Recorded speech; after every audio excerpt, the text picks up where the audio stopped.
такой. Жаворонки. Таусеньки — это на Новый год, а жаворонки постом. Прям как жаворонка, птичка. И носик, и глазки сделаю. У нас как бывало? Лезешь на шалашку или на горку сверху, лезешь тепленьким и поешь. И все кидали. Бабаня, если упадет. Так у кого собака схватит, а у кого нет. И плакали тогда. А наша воронка, как святая, как освященная после песни. Ее ешь уже после песенки, как другую, не ту, которую тебе дали. Она из шелка свита.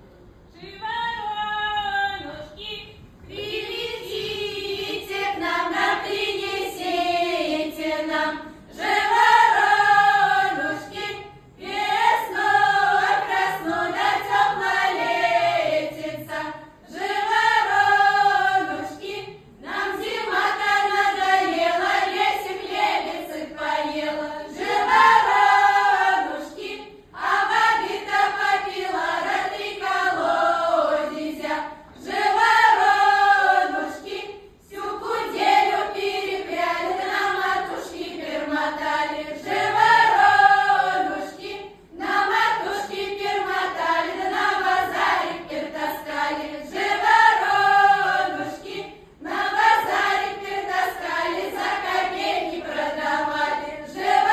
Живоронушки, за копейки продавали, детям хлеба покупали. Живоронушки. У нас праздник такой. Жаворонки. Таусеньки — это на Новый год, а жаворонки постом. Прям как жаворонка, птичка.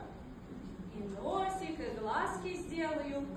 У нас как бывало? Лезешь на шалашку или на горку сверху, лезешь тепленьким и поешь.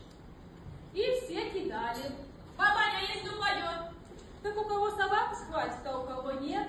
И плакали тогда.